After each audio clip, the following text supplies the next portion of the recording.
Dalam beberapa mitologi keyakinan atau agama, dewa merupakan sosok yang selalu dipuja dan disembah kaumnya. Sosok dewa pun beragam, ada yang terlihat sama dengan manusia, ada juga yang tampak seperti setengah manusia atau hewan.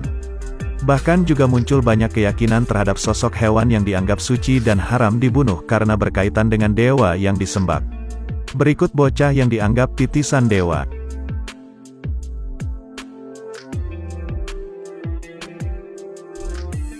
Muhammad Raihan. Kisah bocah berkelainan fisik dan dianggap dewa oleh masyarakat itu datang dari Kalimantan. Di sana ada Muhammad Raihan yang berusia 13 tahun. Seluruh tubuhnya nyaris dipenuhi rambut, dan warga sekitar menganggap Raihan adalah titisan dewa Hanoman. Walaupun kebanyakan warga di daerah Raihan penganut agama Islam, budaya leluhur masih tetap hidup sampai sekarang. Raihan tidak merasa terganggu meskipun diucapkan seperti itu, yakni titisan dewa Hanoman. Dalam dunia medis, Raihan mengidap werewolf syndrome atau sindrom serigala. Bulu rambut di sebagian besar tubuhnya tumbuh lebih lebat dibandingkan manusia normal lainnya. Werewolf syndrome secara ilmiah disebut hypertrichosis, penyakit genetik yang membuat pertumbuhan rambut secara berlebihan. Pranshu. Bocah India yang dipercaya reinkarnasi dewa Ganesha ini sempat menjadi perbincangan hangat. Pranshu merupakan seorang bocah laki-laki asal Jalandhar di negara bagian Punjab, India yang terlahir dengan kondisi fisik kurang sempurna. Pranshu lahir dengan kepala membesar dengan mata yang terlihat lebih sipit. Selain itu, Pranshu juga tidak dapat berjalan dan harus merangkak atau menyeret tubuhnya. Meski memiliki kelainan fisik, Pranshu justru dianggap istimewa oleh masyarakat di sana. Bahkan penduduk sekitarnya percaya bahwa Pranshu merupakan titisan dewa Ganesha. Pranshu dipercaya sebagai reinkarnasi dewa Ganesha, yakni dewa yang mewakili pengetahuan, kecerdasan, perlindungan, kebijaksanaan dan penolak bencana. Amar Singh. Amar Singh dianggap memiliki hubungan dengan salah satu dewa di agama Hindu, Hanoman, karena memiliki ekor di bagian belakang tubuhnya. Amar memiliki ekor sepanjang 24 cm yang berupa rambut panjang tumbuh di punggung bagian bawah tubuhnya. Menurut keluarganya, Amar sudah memiliki rambut di punggungnya sejak dia lahir. Rambut itu terus tumbuh panjang hingga dapat dikepang dan terlihat seperti sebuah ekor. Ekor yang tumbuh pada anak ini dianggap berkaitan dengan salah satu dewa di agama Hindu yang berwujud kera Hanoman.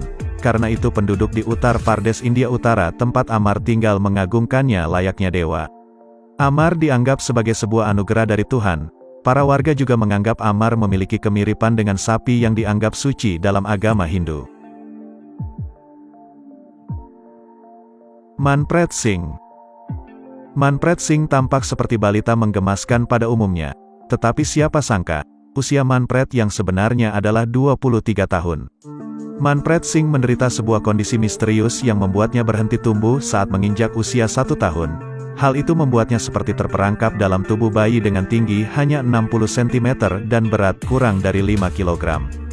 Pemuda dari Mansa di negara bagian Punjab, India ini tidak dapat berjalan dan hanya dapat berbicara beberapa kata saja. Manpreet diasuh oleh paman dan bibinya, Karanvir Singh dan Lahwinder Kaur. Itu terjadi karena orang tua Manpreet tidak mampu membayar biaya pengobatan buah hatinya tersebut.